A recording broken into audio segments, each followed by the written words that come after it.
नमस्कार दोस्तों, मैं अभिषेक वेलकम करता हूं आपका एग्ज़ाम ट्रेंडिंग चैनल पे। आज हम डिस्कस करेंगे गन्ने के ऊपर, जो कि एग्ज़ाम के पॉइंट ऑफ व्यू से काफ़ी महत्वपूर्ण माना जाता है। अगर हम गन्ने की बात करें दोस्तों, तो यह भारत का मुख्य फसल माना जाता है। गन्ने से ही चीनी बनता है, गन्ने से ही गुड़ बनता है। अगर गुड़ की बात करें तो गुड़ हमारे स्वास्थ्य के लिए काफ़ी अच्छा होता है। गुड़ में काफ़ी मात्रा में कैल्शियम पाया जाता है। जैसा कि हम देख पा रहे हैं, ये हमारा गन्ने का पेड़ है और ये हमारा गन्ना है। तो चलिए हम गन्ने की बात शुरू करते हैं। अगर गन्ने की बात की जाए तो जैसा हम देख पा रहे हैं, विश्व में कुल चीनी उत्पादन का लगभग 60 से 70% भाग गन्ने से ही प्राप्त किया जाता है और गन्ना एक उष्णकटिबंधीय पौधा भी माना जाता है। अगर गन्ने की बात की जाए तो गन्ने की जन्मभूमि भारत को माना जाता है। इसकी कृषि का विस्तार उष्ण और उपोष्ण दोनों ही क्षेत्रों में होता है। अगर ताप उत्पादक कटिबंध की बात की जाए तो इसके लिए जो सबसे बेहतर माना जाता है वो होता है उष्ण आर्द्र कटिबंध।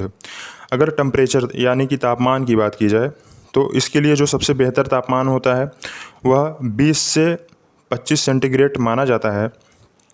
अगर वर्षा की बात करें तो इसके लिए जो वर्षा चाहिए होता है 100 से 200 सेंटीमीटर वर्षा इसके लिए काफ़ी अच्छा होता है।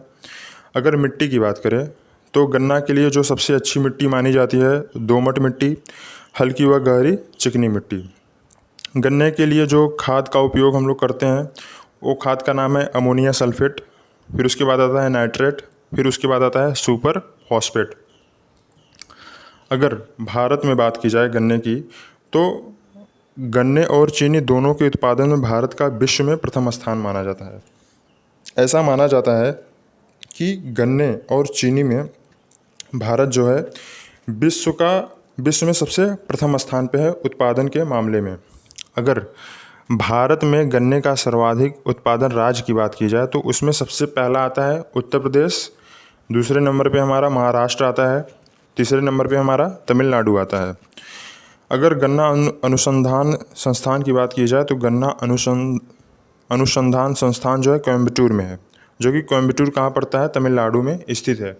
अगर India institute of sugar technology जो है ये हमारा कानपुर में स्थित माना जाता है। अगर जैसा कि हम देख पा रहे हैं मैप में, जितना भी ब्लैक वाला हिस्सा है यानी कि काला वाला हिस्सा है, यहाँ पे गन्ना सबसे ज़्यादा उत्पादन होता है, सबसे ज़्यादा पैदावार गन्ने की होती है, जैसा कि हम देख पा रहे हैं। तो सबसे ज़्यादा उत्तर प्रदेश में होता है, फिर उसके बाद महाराष्ट्र में होता है, फिर उसके बाद तीसरे नंबर पे तमिलनाडु में होता है। और जैसा कि हम देख पा रहे हैं, ये हमारा इंडिया का मैप है और यहाँ पे पाकिस्तान का लोकेशन है, ये हमारा चाइना है, बंगाल की खाड़ी आप देख पा रहे हैं, नीचे हिंद महासागर आता है, उसके बगल में लक्षद्वीप और श्रीलंका उसके बगल में आता है। अगर अरब सागर की बात की जाए तो भारत के पश्चिम में अरब सागर माना जाता है। अगर प्रमुख उत्पादन देश व क्षेत्र की बात की जाए तो सबसे पहले स्थान पे आता है ब्राज़ील। अगर ब्राज़ील देश की बात की जाए तो जो ब्राज़ील है उसमें जो सबसे प्रमुख जगह माना जाता है उसमें सबसे जो प्रमुख है, सबसे पहले आता है पराइया, दूसरे स्थान पे आता है बाहिया, तीसरे स्थान पे आता है पेरनाम्बको, चौथे स्थान पे आता है मिनास गेरास, फिर उसके बाद आता है रियो डी जेनेरो, फिर उसके बाद माटा जनपद तथा क्यूबा देश आता है।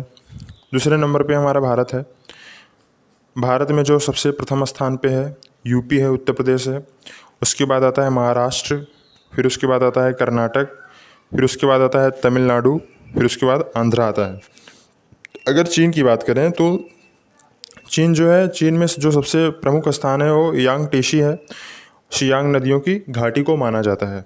अगर मेक्सिको की बात की जाए तो खाड़ी तटीय मैदानी क्षेत्र और प्रशांत तटीय मैदानी क्षेत्र को माना जाता है।